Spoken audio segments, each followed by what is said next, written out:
talking to my sister just yesterday. She ate all these cookies, 4 of them, that my brother made for her a couple of days ago. They usually last a week. And she goes, well, you haven't had any cakes or anything else to eat, so I ate all the cookies. All right, sis, here we go.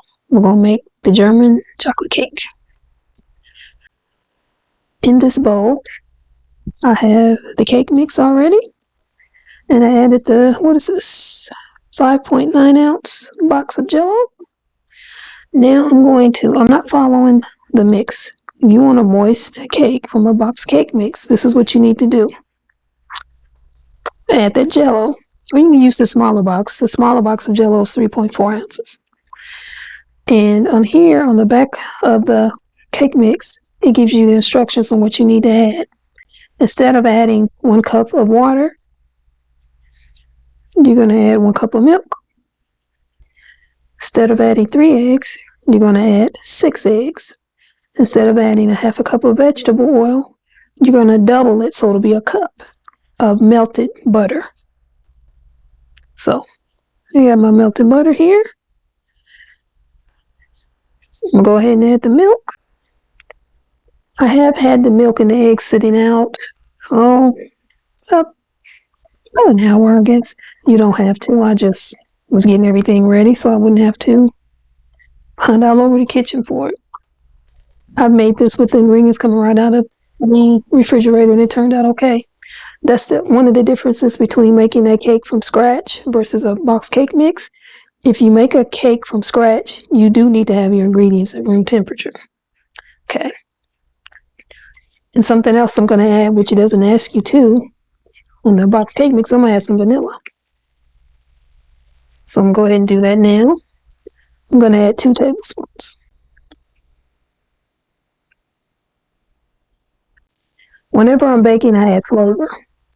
If nothing else, I add vanilla. But if I'm making something that's coconut, I'll add coconut flavor. Lemon flavored something, lemon flavor.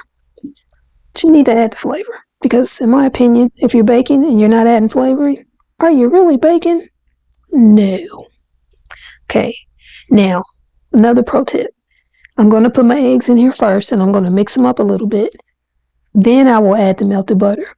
If you add the melted butter when you add the eggs, because the melted butter is still warm, it may cook your eggs. You don't want that. So let's put the eggs in here.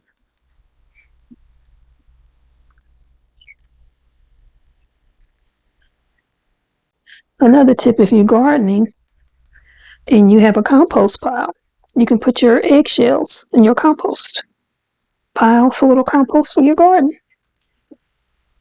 The calcium from the eggshells is good for your garden. Here's the last egg. And of course, don't be in the kitchen cooking or baking with nasty hands. I already washed my hands and now I got egg crap over them, so I'm going to wipe them off a little bit. Now, let's mix this for a few seconds. Just until the eggs are incorporated.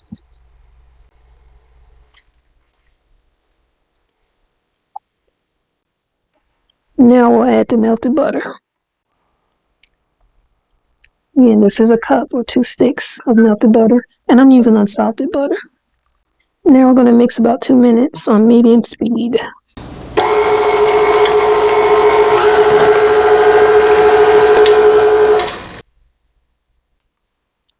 Something else I want to add. I'm using the coconut pecan frosting. I want to add about 2 tablespoons of that to the batter. I need my spatula.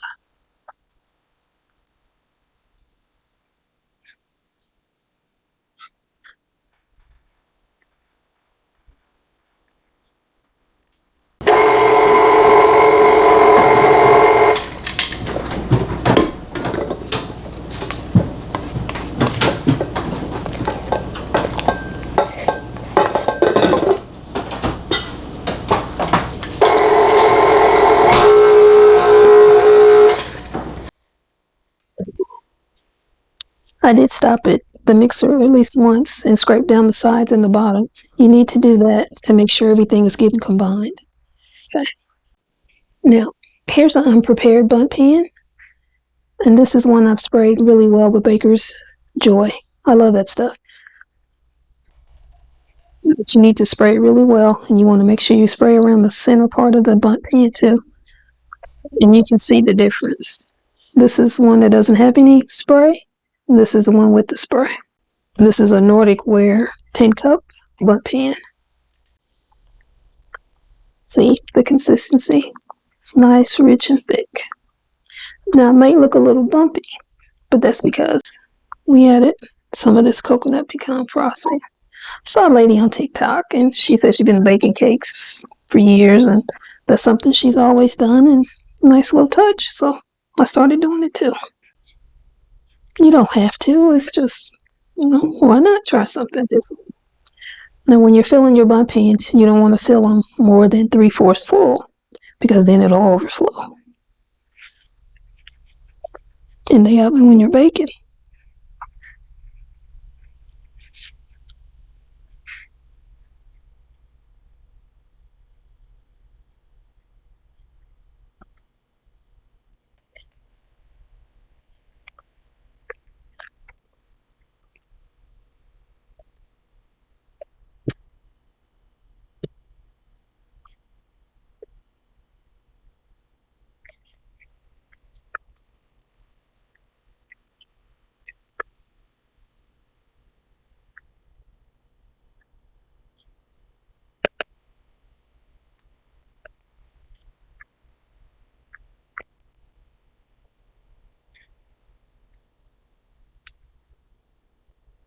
Now, I had a cake overflow in the oven before, so I'm going to put this on a cookie sheet and then put that in the oven, because it was a hot mess to clean that up, and I don't want to experience that again.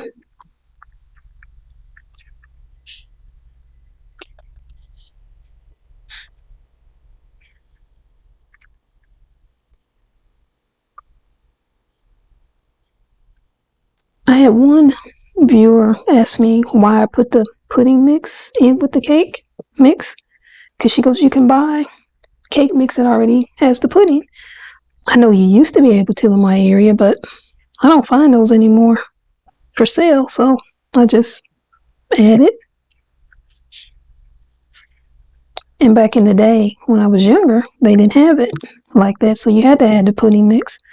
And that's what my mother did. I always made her cakes nice and moist, so carrying on the tradition.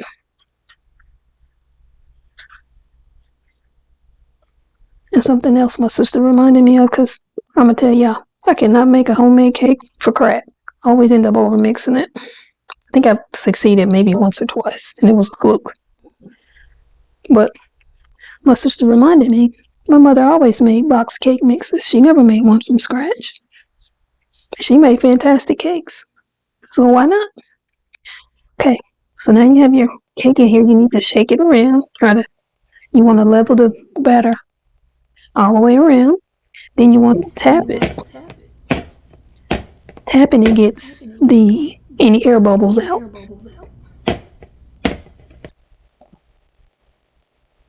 Okay. Made a mess there. Okay. I'm gonna go get the cookie sheet so you'll see what it looks like as it goes into the oven. My oven is preheated to 350. And here it goes. I'll let you know when I take it out how long it bakes. But it's going into the oven now. The cake has baked for 46 minutes. I'm now going to use my cake tester to make sure it's done.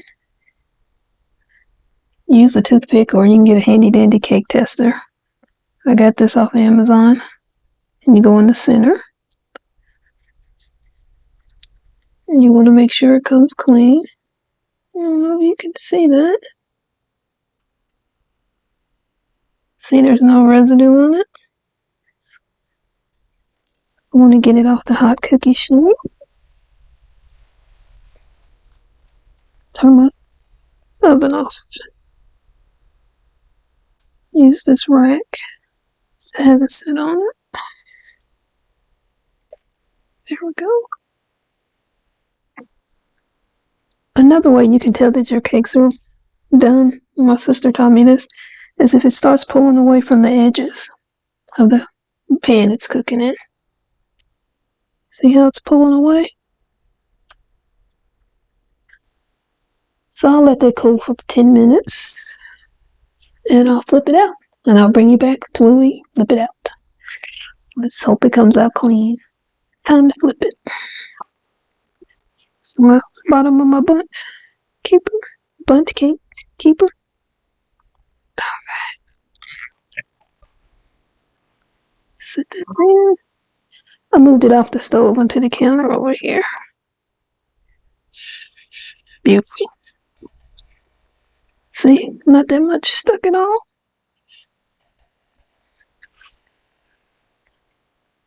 That family.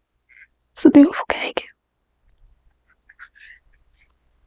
You can still see the steam rising up. It's been 10 minutes though. Beautiful. Wow. I'm gonna let it cool for at least an hour before I frost it. Wow. I'm so excited. I'll be back when it's time to frost. Let's ice the cake. First, I'm going to use this black chopstick. I'm going to poke holes in the cake all the way around. I'm going to use the bigger end. This is a smaller end, the one that you eat with. You hold it up here, I guess. So I'm going to use this bigger end. And I'm just going to go around, poke holes. That way the frosting can get down in the cake. Make it even moister than it is. Cake has been cooling around 45 minutes. I'm going to poke holes in the center, and then I'll come one more time around, but on the outer section. I did the upper section, poking holes. Now I'm going to poke holes in the outer section. Okay. Then we'll get the frosting. I had this in the microwave. I wanted to get it to a pourable consistency. It's not quite there. Well, maybe it is. Yeah, we'll call it.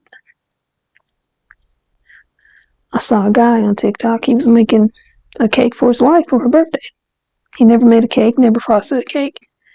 So all he did was heat up the frosting and poured it over. Brilliant. So that's what I'm going to do.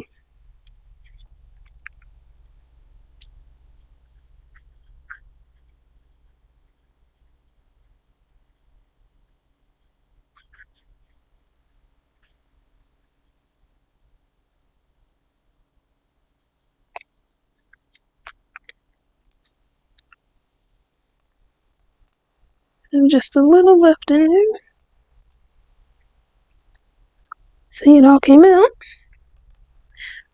Now I'll take the spatula, and wherever I see cake that doesn't have any frosting, I'll use the spatula to cover it with the frosting.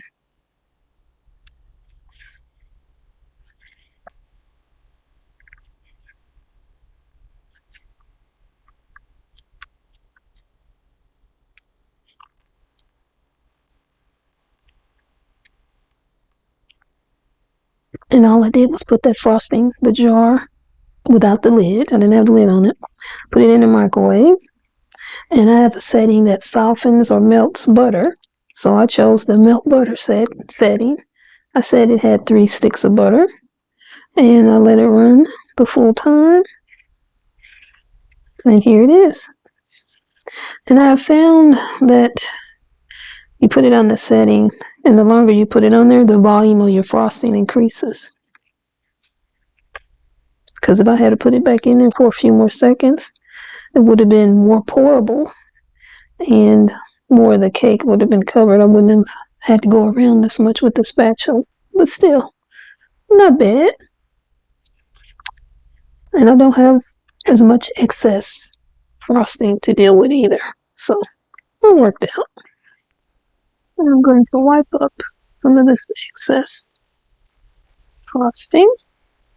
Presentation matters. Pretty cake. This is a pretty cake, family. Look at that.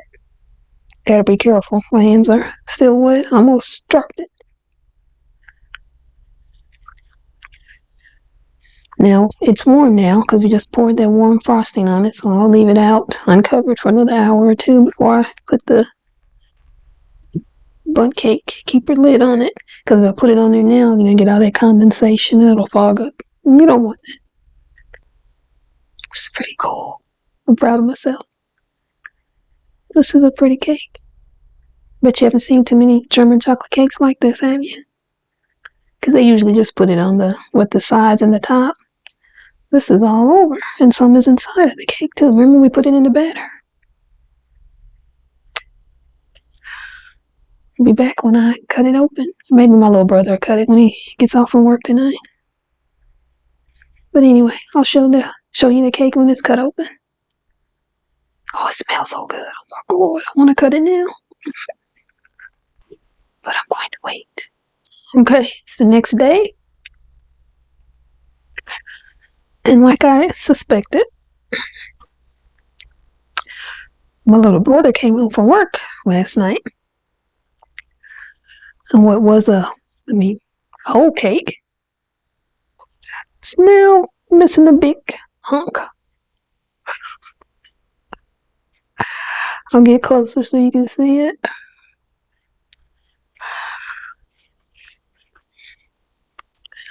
I asked him if it tasted good. No, I said, how was the cake? Oh, it was good. That was his response. So I'm going to get a little plate, cut me a piece. And we keep a knife in there. That way, you don't have to worry about looking for a knife when you want a piece of cake.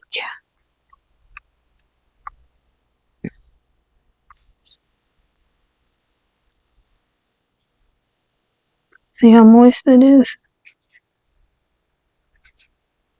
See? Okay. Okay, here we go.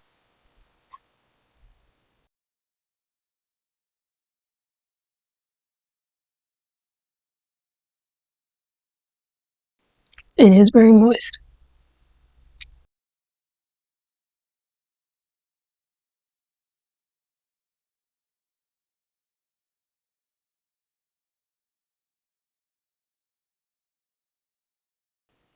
You know, sometimes you get a cake and it's dry. And you eat it, and it's like sucks all the saliva out of your mouth. Not this one. No, very moist. Very flavorful. Man, the vanilla. I'm telling you, that's a game changer. Yeah. That's just a little piece you just saw me cut. My little brother had the bigger piece, because that's what he do.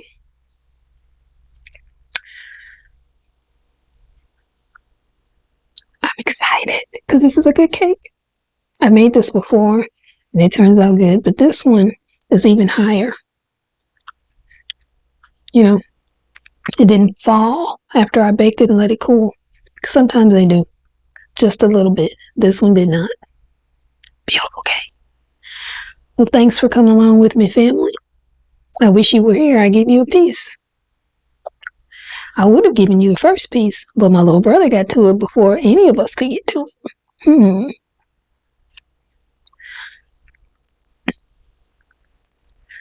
Thanks so much for watching. And if you learned anything or if you like this video, please give it a like. Please leave a comment. Let me know what tricks you use when you make a box cake mix cake. And subscribe to the channel. I'll be doing more baking, more cooking, because that's what I do. Again, thank you so much. All the best to you and yours. Bye for now.